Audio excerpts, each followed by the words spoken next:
Olá a todos, sejam bem-vindos ao De Olho no Mercado. Hoje é 8 de março de 2021, pregão de segunda-feira. Tá? E no pregão de hoje, o índice futuro ele estava fazendo um leve movimento de queda, né?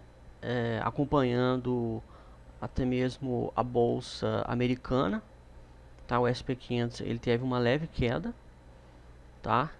Até que no final da tarde nós tivemos essa notícia aqui, né, que o ministro do Supremo Tribunal Federal, Edson Fachin, anulou condenações de Lula e torna o Lula elegível, né, ou seja, os direitos políticos dele que estavam suspensos por conta da condenação voltaram, né, ele tem novamente o direito político de querer se eleger, tá?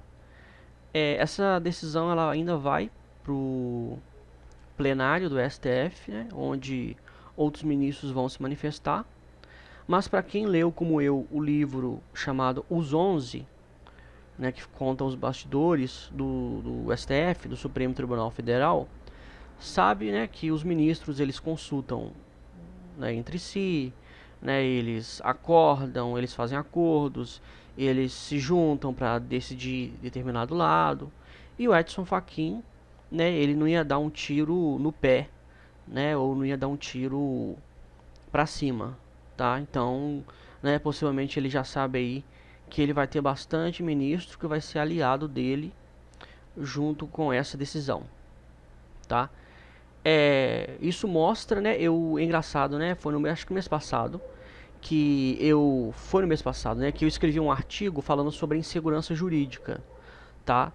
Eu expliquei, né, o que é insegurança jurídica, porque muita gente, inclusive estava até saindo, né, muito artigo na época falando que os gringos, né, que o dinheiro estrangeiro não vai vir por conta da insegurança jurídica no Brasil, né? Só para lembrar que o dinheiro estrangeiro ele é muito importante para a bolsa, porque o índice Bovespa, as ações brasileiras, o índice, eles só sobem porque entra dinheiro externo, tá?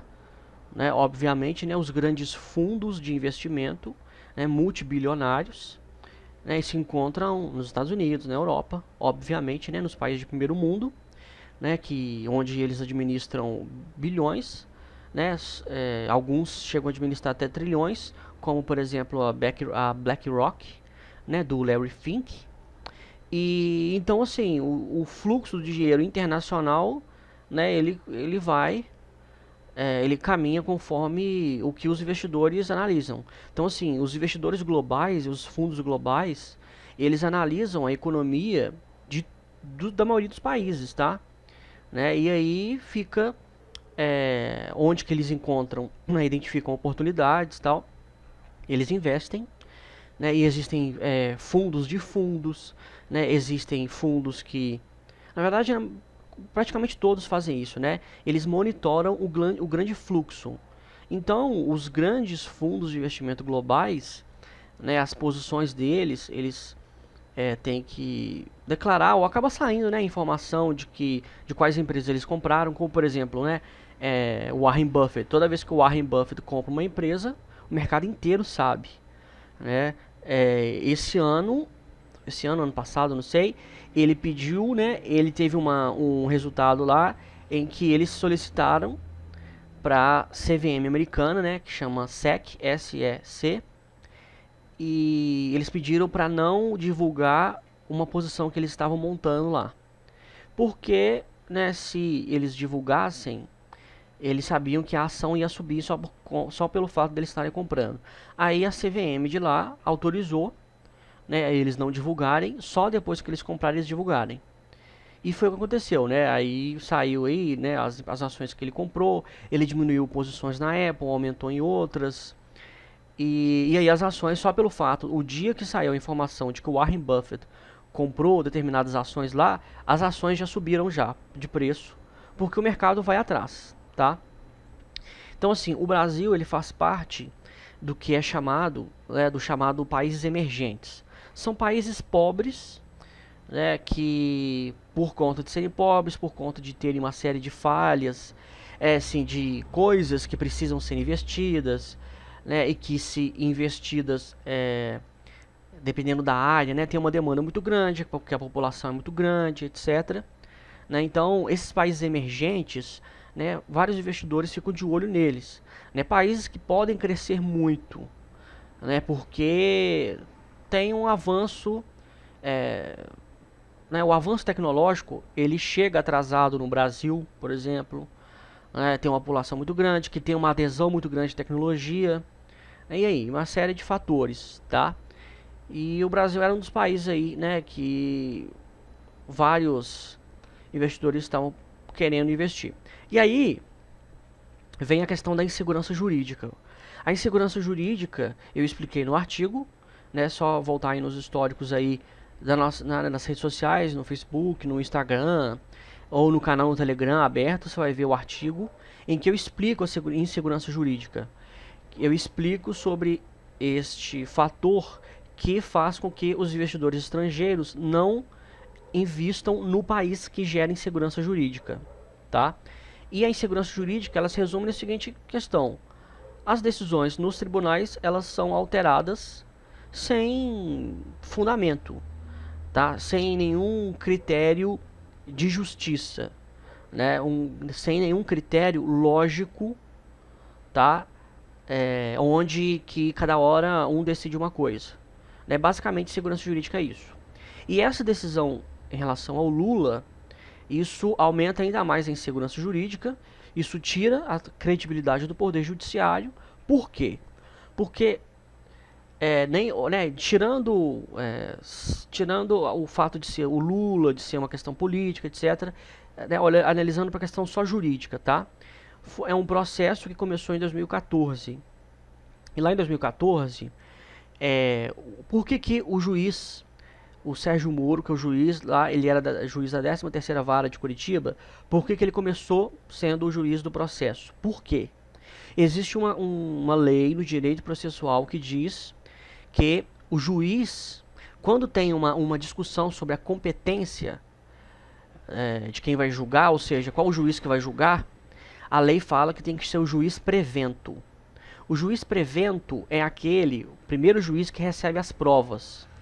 Então, a investigação começa, né, na polícia, né, trabalha junto com o Ministério Público, que oferece a denúncia e tal. Então, o primeiro juiz que receber a denúncia do Ministério Público, com provas, etc., ele é o juiz prevento. Ele se torna competente porque ele foi o primeiro a receber os processos, as provas, tá? E o Sérgio Moro foi considerado, na época, o juiz prevento por conta disso. Né? Foi a Polícia Federal do Estado do Paraná que descobriu, né, a questão lá da Lava Jato, que era o posto, né, Lava Jato, que estava fazendo lavagem de dinheiro. Então, assim, aconteceu, o primeiro episódio foi lá, tá? E aí a polícia de lá que investigou, o Ministério Público de lá que ofereceu a denúncia, e por conta disso, o Sérgio Moro foi o primeiro juiz a receber uma denúncia com provas. E aí, como esse crime foi um crime que aconteceu em várias partes do país, então aconteceu em São Paulo, Rio de Janeiro, a série de outros estados, como o Sérgio Moro foi o primeiro juiz que recebeu, as provas, tudo foi mudado para lá, foi tudo enviado para lá. Na época, os advogados do Lula, eles entraram com pedido lá, querendo declarar o Sérgio Moro juiz incompetente, ou seja, não para ele não julgar, porque o Sérgio Moro já tinha fama de ser um juiz implacável, linha dura, ele já tinha essa fama. Só para você ter uma ideia, ele foi um dos juízes que condenaram o Fernandinho Beiramar, tá? Então, né, ele já tinha experiência de combater o tráfico, combater crimes políticos, etc. Então, os advogados do Lula, ninguém conhecia Sérgio Moro ainda nem nada, mas os advogados, né, pela atuação do Sérgio Moro, já sabiam que ele era um juiz que eles chamam de linha dura. E fizeram de tudo pro Sérgio Moro não ser o juiz da causa, tá?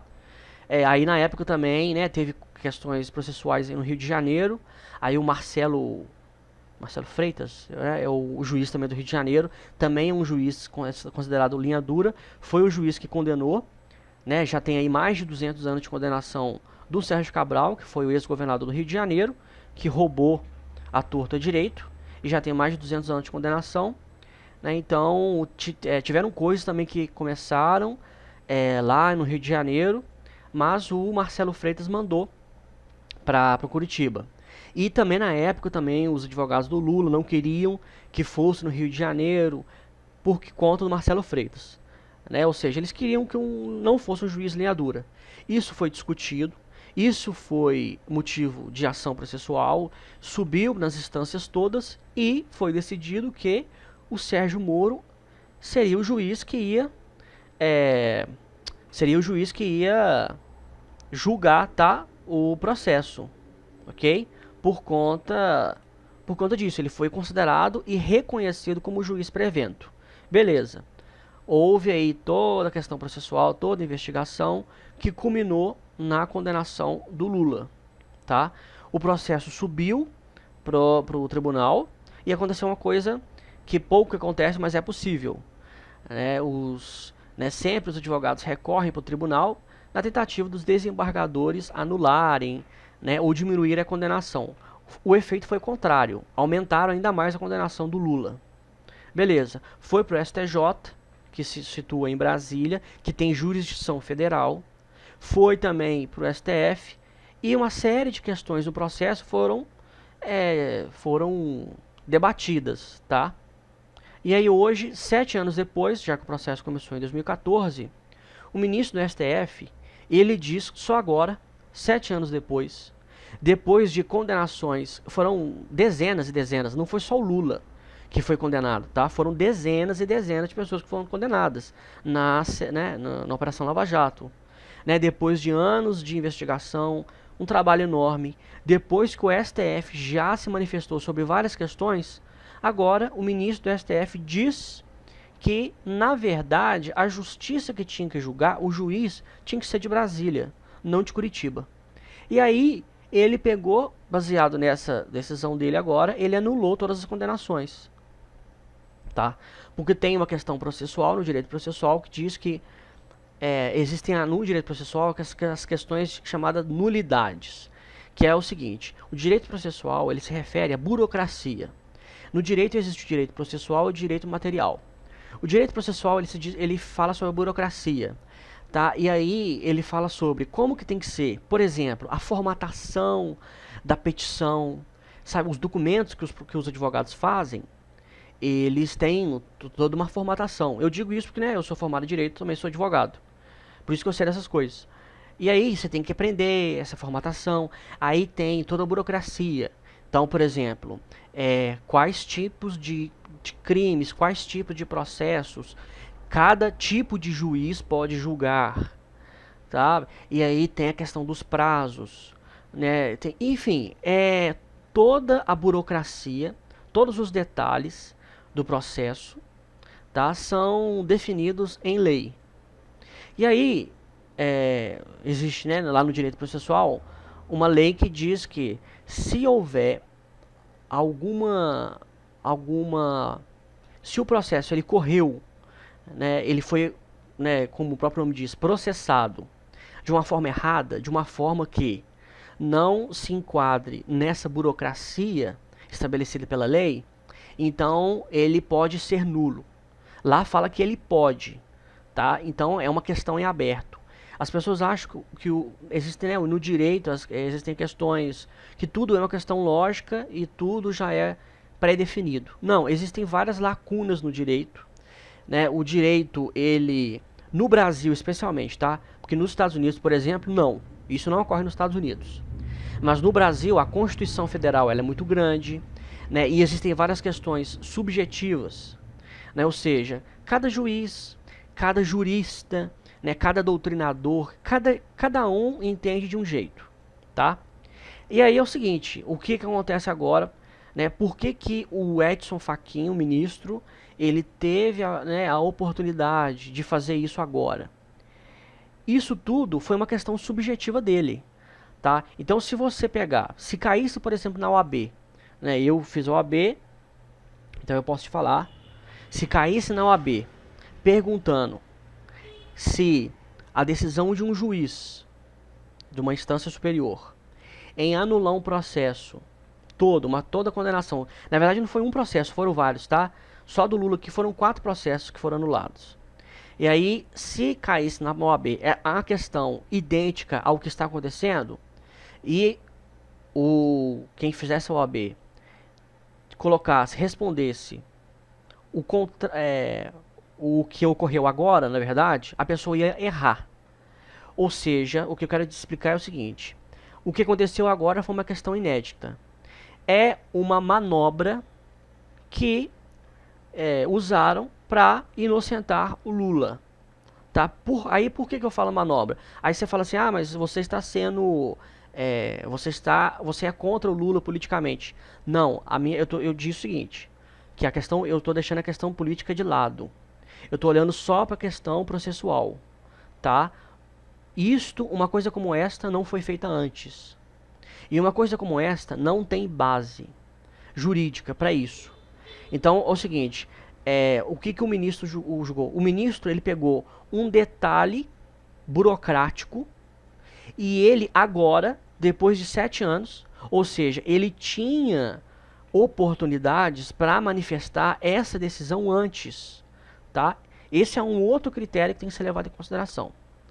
Então a pergunta que fica é o seguinte: por que só agora um detalhe burocrático que ele poderia ter dito antes, e se ele tivesse dito antes, gente, ia economizar dinheiro do governo, juízes, procuradores, não ia ter trabalho nenhum, simplesmente o processo ia começar em Brasília, tá? Simplesmente não ia ser o Sérgio Moro que ia ser o juiz, ia ser um outro juiz, o juiz lá de Brasília, tá? Ia né, ter todas as questões processuais, o Lula ia se defender, e de acordo com as provas ele ia ser ou não condenado.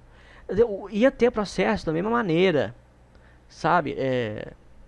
Então,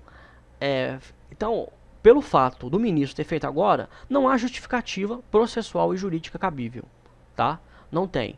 Fora, então, tirando isso, analisando a questão jurídica e vendo que não há lógica, porque o direito ele tem que ter uma lógica, tá? Lá em filosofia do direito, quem estuda direito, como eu estudei, sabe, né? Quando você entra na faculdade de direito, primeiro você estuda filosofia, depois você estuda filosofia do direito. E dentro da filosofia do direito, você estuda uma série de questões teóricas. Uma delas é sobre lógica jurídica, né? O maior estudioso de lógica jurídica é um jurista chamado Chaim Perelman. Tá? E se você pegar os trabalhos dele, você vê que o que foi a decisão de hoje não tem cabimento, não se encaixa com toda a doutrina, todos os estudos que já fizeram, sabe, definindo o que é lógica jurídica, entendeu? Porque o direito, ele tem que ter uma base teórica e filosófica. Por isso que quem estuda direito estuda muito filosofia. Eu mesmo estudei, né, filosofia para burro. E então, né, a questão ultrapassa o mérito jurídico e vai para a questão política. O Edson Fachin, só lembrando que ele foi indicado pela Dilma Rousseff, né? Os ministros do STF eles são indicados quando há uma vaga, né? O presidente da República pode indicar. Eu já escrevi sobre isso, falando que isso é uma lei inconstitucional. Não tem cabimento. Por quê? Porque a Constituição ela fala que os poderes eles são independentes. Ou seja, o poder judiciário ele não depende, ele é isento, ele é autônomo em relação aos outros poderes, poder executivo e legislativo. Se o presidente da República pode indicar um ministro do Supremo, que é o líder do poder judiciário, logo o poder executivo manda no poder judiciário.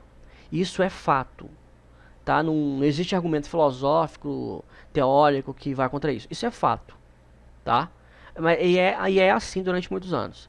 Então, a Dilma Rousseff indicou o Edson Fachin. O Edson Fachin é petista, né? Ele apoiava o PT, ele, inclusive, né, já soltaram aí nas redes sociais vídeos em que ele defendendo a Dilma, o Lula, etc., antes dele ser ministro. Então, obviamente, né, o viés político dele, sim, é do PT. E aí ele pegou essa burocracia, esse detalhe pequeno, e ele mudou o entendimento dele agora, porque ele não pensava assim antes, pelo menos ele não tinha manifestado antes, tá, para fazer uma coisa dessa. Então, tirando a questão de ser Lula, de ser seja quem for, Isso mostra para os investidores, para o mercado, que no Brasil pode-se decidir conforme o freguês. Tá? Não tem segurança jurídica, ou seja, um processo contra o político pode ser arrastado durante anos e anos, gastar milhões e milhões de reais.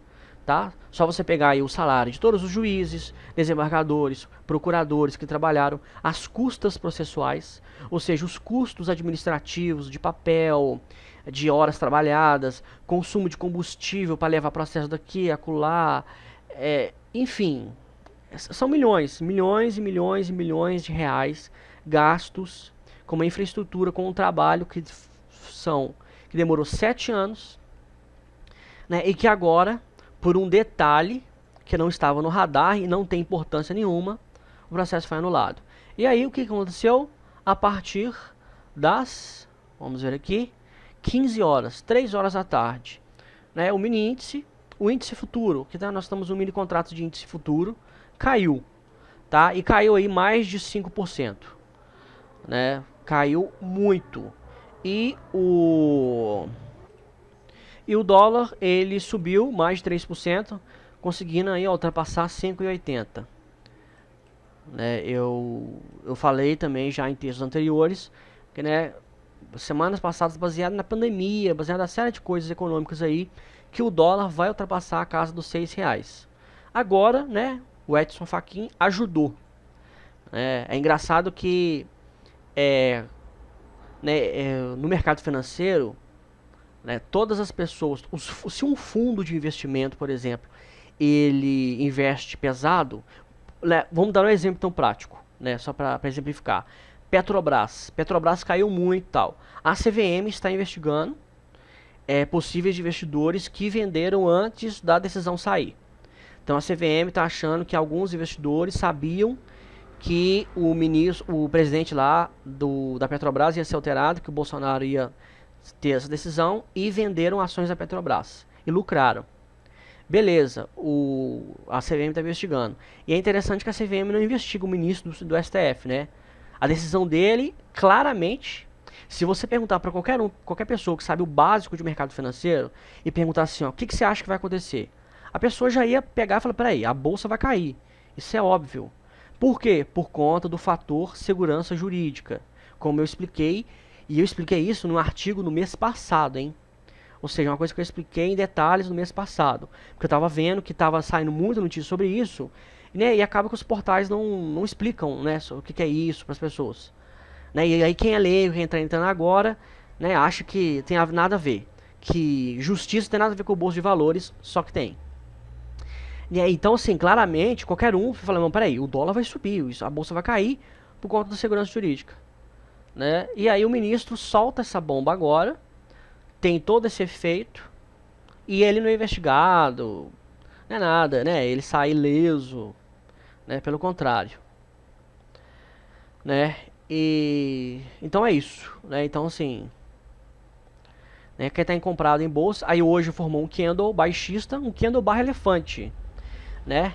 Um candle grande, baseado no que ocorreu hoje, qual pode ser a nossa previsão? A gente, baseado nas informações de hoje, a nossa previsão é o que? É queda. Queda forte. A bolsa vai continuar caindo. Você pode ver aqui que o volume vendedor foi grande, aqui ó, o OBV caiu, aqui nos 60 minutos caiu feio, vai continuar em queda. Só parou de cair porque a bolsa teve que fechar por causa do horário. Né? O leilão acabou, não tem mais leilão. Só por isso que parou de cair. Mas amanhã já vai abrir, né, anota o que eu estou falando. Neste exato momento, 8 de março, nós estamos em 18 horas e 51 minutos. Tá? Não precisa ter bola de cristal para saber que amanhã a bolsa vai abrir em gap de baixa, né? Ou seja, muitos investidores já vão estar com operações já de compra na pedra. Eles já colocaram já nos seus sistemas, já estão já as operações de venda, já estão no sistema. E aí quando a bolsa abre, ela processa essas informações, como é muita informação, o preço ele não negocia na faixa que ele fechou. Então, por exemplo, olha só, o índice futuro fechou em 109 mil pontos. Fechou agora, 109 mil. Vamos pegar o BOVA11, que é o ETF do Ibovespa, que ele é cotado em reais, né? Olha só, fechou em R$ 105,35. Amanhã já vai abrir em gap de baixa. Então vamos supor que vai abrir aí com gap de R$ 5. Então, da faixa de R$ 105 até a R$ 100 não vai ter negociação. Quem está querendo vender, por exemplo, a R$ 104, R$ 103, 102, não vai conseguir vender. Olha só para você ver como que isso reflete. E isso, para quem está começando, é muito importante. Tá? Você saber sobre essa questão de liquidez, sobre essa questão dos gaps, tá? Que ocorrem no mercado. Né? Porque quando acontece alguma coisa que joga as ações para baixo, até mesmo para cima, tá? Pode ser também uma coisa muito positiva, que o mercado está gostando muito. E aí, você quer comprar, você não consegue comprar barato. Os preços eles vão subindo porque o volume de compra é tão grande que o preço ele vai subindo consecutivamente e não dá tempo de você comprar barato. Você tem que jogar sua ordem lá em cima para conseguir comprar, para você acompanhar essa valorização. A desvalorização também. Então, fazendo uma metáfora, a questão é a seguinte: quando você entra na bolsa de valores, é como você entrar num cômodo, tá? Num prédio em que a porta de emergência fosse pequena, tá? Então você está entrando, então tem 1000 pessoas lá dentro com você, tá? Você está lá tudo apertado e de repente começa um incêndio lá dentro. E aí eles falam incêndio, e aí todo mundo começa a correr para a porta de saída, a porta de emergência, a porta de saída. Só que o que acontece? Nem todo mundo consegue sair pela porta. É literalmente isso que acontece, tá? As ordens de venda, elas são um número tão grande, mas tão grande, que o preço ele vai sendo julgado para baixo.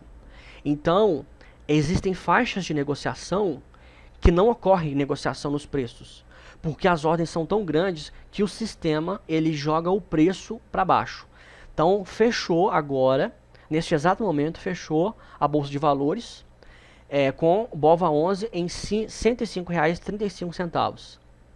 A pessoa está comprada. Então tem, sei lá, milhares de pessoas compradas aqui, ó. E que compraram, né, mais acima, mais abaixo, sei lá. E agora com isso eles estão querendo vender, né?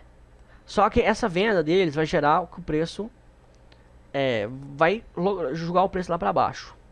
E aí, quem comprou lá em R$110, R$111, como tá aqui, R$120, vamos ver aqui, ó, R$120, quem comprou em 120 já tá tendo aí, ó, R$5 de prejuízo. Aí vamos colocar aí que a pessoa comprou mil ETFs. Então gastou 120 mil. Ela já está perdendo 15 mil reais. Ok? Já está 15 mil reais. Isso sem Lula, sem nada. Já estava perdendo porque a bolsa já estava caindo. Né? Aí agora que começou o incêndio e está querendo sair, a pessoa pode estar agora com ordem na pedra em R$105, 104, 103, não interessa. Amanhã vai abrir em gap de baixa. Anota o que eu estou falando. Por quê? Porque quando a bolsa fecha com forte volume vendedor, ou seja, quando a bolsa fecha, o preço ele fechou num valor determinado porque a bolsa parou de funcionar. Se continuasse, ele ia continuar a cair. Então, quando isso ocorre, já é notório que no próximo dia vai haver queda. Então, quem está comprado em bolsa vai se lascar, tá? E vai perder dinheiro. Simples assim. Tá? Bolsa de valores, acontece isso, tá? Isso é algo que é inevitável para quem investe, para quem opera na bolsa. E aí as pessoas ficam assim, ah não, mas eu comprei, né? A bolsa subiu 120 mil pontos, 115 mil pontos, vai sair agora o auxílio emergencial, não sei o que, vai dar uma reaquecida na economia, não sei o que. Olha, as estimativas são ruins, porque com o auxílio emergencial vai aumentar a dívida, né, a dívida do país e tal. Então, assim, especulação de que as coisas vão voltar ou podem voltar, né, como antes, são argumentos de quem está perdendo, quem perde e não quer assumir que está perdendo, tá? Eu escrevi um artigo na semana passada. Aliás, na semana passada eu escrevi vários artigos, tá? mostrando sobre, eu fiz um histórico, eu analisei várias ações, eu mostrei várias ações que várias pessoas compraram na alta. Uma delas, por exemplo, é a Oi BR4. As ações da Oi. As ações da Oi chegaram a valer R$ 80 no auge lá em 2007. Hoje valem R$ 2. R$ 2 as ações da Oi. Teve ações aí que eu mostrei no artigo, só voltar aí no histórico, que custavam R$ 1.500. Hoje custa R$ 1. A pessoa perdeu mais de 260.000%. E aí, que pessoa que eu tô falando? Fundos de pensão, fundos de investimento, pessoas físicas e por aí vai. Então assim, a bolsa não é para amadores e o Brasil também, né? Ou seja, a situação tá ruim, porque por exemplo, olha só, a bolsa estava caindo, tá? A queda de hoje, ela foi, né, em direção da tendência que já estava acontecendo, né? As projeções nossas de preços já estavam em queda, né? Eu já tinha falado já que dólar ia subir acima de R$ 6, foi semanas atrás, tá?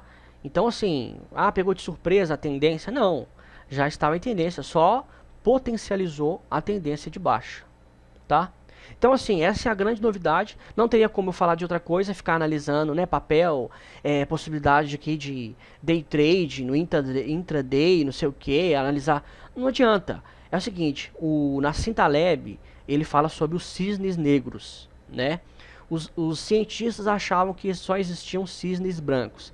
Até que, se eu não me engano, na Austrália, não sei, foi encontrado cisnes negros. E aí, cisnes negros passou a ser uma expressão utilizada em eventos raros, né? Coisas raras, na verdade. E aí, o Nassim Taleb, que é um trader, né, do mercado financeiro, filósofo, etc., ele escreveu toda uma obra sobre isso, e ele também foi um dos grandes traders que ganham. Ele criou um sistema de investimento, um sistema para você operar no mercado quando coisas como essa ocorrem, tá? Ele criou toda uma filosofia, e aí são vários livros que ele escreveu, né, sobre, e ele mostrando como que ele fez. Ele ganhou dinheiro, ele ficou milionário, ele ficou multimilionário em 2008. Quando, né, a bolsa de valores, né, nos Estados Unidos, no mundo inteiro, quebrou, as bolsas quebraram, ele foi lá e ganhou muito dinheiro. E aí ele criou um sistema em que ele ganha muito dinheiro com o chamado cisnes negros, eventos raros, tá? E aí essa expressão ficou famosa no mercado financeiro, né? Então, quando acontece um cisne negro, essa decisão aí do ministro do STF é um cisne negro. Não tem nada que segure, tá? Então assim, o pessoal fica debatendo, né? Análise gráfica que a gente utiliza. Não adianta ficar fazendo análise gráfica de gráfico, não. Sabe, o pessoal fica assim, por exemplo, tem um cara lá no Twitter lá, semanas atrás, que foi as ações da Petrobras, isso mesmo, agora eu tô lembrando. As ações da Petrobras caíram forte. Aí ele perguntou assim, ó, grafistas, quem é grafista aí, por favor, me fale. Vai continuar caindo, não sei o que. Aí várias lá fazendo projeção, não sei o que e tal. Eu fui lá e escrevi, vai continuar caindo, não por conta de gráfico, mas porque o CEO foi demitido e tal. Então assim, quanto coisas que não estão no radar acontecem, eventos raros acontecem, não adianta análise grafista, fundamentalista, quantitativa, não existe. Sabe, o povo tem a mente tão fechada que fica se prendendo a métodos de análise. Sabe por que as pessoas, elas não querem dar o braço a torcer que o futuro, que a vida, o futuro, ele está fora do nosso alcance saber. Sabe? E por isso você tem que estar preparado para tudo. Eles não querem. Aí ficam querendo criar argumentos. Depois que a coisa aconteceu, ficam querendo criar argumentos em cima dos métodos de análise que eles utilizam. Só que isso é balela. Tá, balela. Então é o seguinte, ó, por exemplo, agora caiu, né? Eu tô aqui com o gráfico aberto do mini índice. Você me fala, Renan, o que vai acontecer? Eu te falo, vai cair porque os preços estavam em queda e só não caíram mais porque a bolsa parou de funcionar. Quando voltar amanhã, os trabalhos vai continuar caindo. Por conta disso. Não é por conta de gráfico, não é por conta de indicador, não é porque eu sei, eu tenho bola de cristal. Não, é por conta disso. Sabe? E isso é questão estúpida. É questão idiota, é uma questão básica, tá? Que qualquer um podia fazer. Então não, né, não é uma análise né? Eu não estou fazendo uma projeção aqui fantástica, né? Que você pode apostar que você vai ganhar muito dinheiro. Não, vai continuar caindo, vai continuar caindo e vai continuar caindo, né? Por conta disso, tá? E aí é o seguinte, né? Né? O mercado tá digerindo isso ainda e tal. E aí o Supremo Tribunal Federal vai definir uma data para analisar essa questão. Vamos ver se vai ser essa semana ou não. Até lá, o mercado vai ficar aí se debatendo, caindo, tá? E aí, né, o mercado vai ficar todo de olho nessa decisão do plenário. E se eles baterem o martelo, que as chances são maiores, tá? Deles baterem o martelo, as chances estão favoráveis ao Lula. Porque quem conhece o histórico do STF sabe que um ministro não toma uma decisão assim sozinho. Tá? Você quer aprender como que a justiça funciona? Leia o livro Os 11. Os 11 é porque são 11 ministros do STF. Lá tem uma porção de picuinha, uma porção de treta, né? Do STF entre ministros lá, como é que funciona, os assessores de um vão no gabinete do outro. Lá tem detalhes que os jornalistas lá que escreveram esse livro entrevistaram lá dezenas de pessoas e, enfim, escreveram um livro contando os bastidores, né, como que é os bastidores do STF. Aí lá tem várias decisões da Lava Jato, né, o Gilmar Mendes sabia que o Ricardo Lewandowski ia votar a favor do Lula, aí ele também é a favor do Lula, aí também votou, e por aí vai, tá? Então assim, aí o mercado vai ficar de olho nessa data, nesse dia, e quando eles baterem o martelo, você pode esperar, aí a bolsa vai cair mais ainda e o dólar vai subir mais ainda, tá?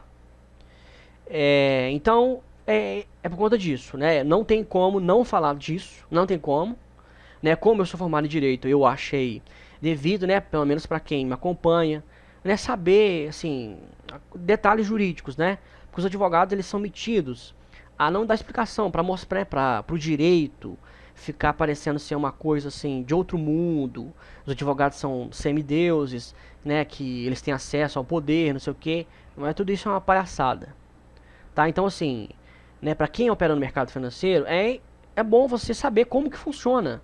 Tá? E eu te falo o seguinte, ó, eu formei em Direito e as duas áreas que eu mais estudo é Administração e Economia. Tá? Eu formei em Direito, fiz curso superior, Faculdade de Direito, fui lá, fiz a OAB, passei na OAB, sou advogado. E eu descobri que o que eu estudei na faculdade não dá para eu entender o que acontece no mundo. Tá? E que qualquer um advogado precisa entender o que acontece no mundo. Qualquer pessoa, qualquer cidadão do planeta Terra.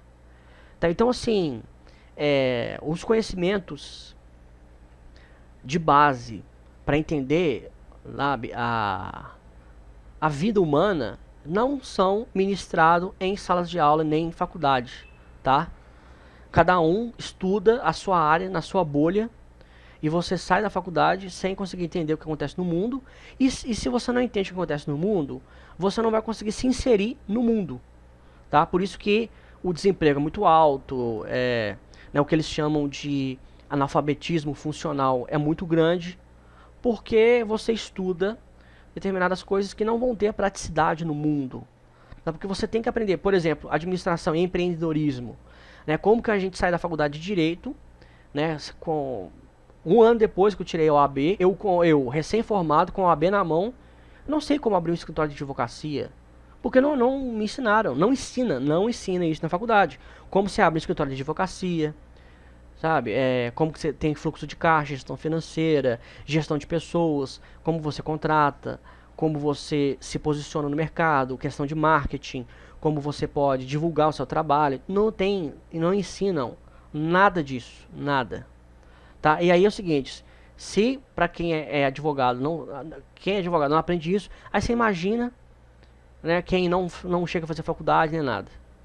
Sabe? Então, sim, né, é importante levar um conhecimento de base para todas as pessoas, principalmente para quem investe, porque você que é investidor, você está colocando o seu dinheiro na reta. Sabe? Você trabalha lá, o seu dinheiro suado, você coloca o seu dinheiro na reta. E aí você fica vendo o seu dinheiro cair, subir, né, sem entender nada, né, do que está acontecendo no Brasil e no mundo, ok? Então, era isso que eu tinha para falar, né? Porque inevitável falar sobre isso, tá? Esquece todas as outras coisas, esquece fundamentos de empresa, esquece fundamentos econômicos, esquece tudo. Esse é um fator decisivo para a bolsa de valores e que tem que ser levado em consideração e estar no radar de quem investe, ok? Então, qualquer dúvida, eu estou à disposição, tá? Um abraço a todos e, se Deus quiser, até amanhã.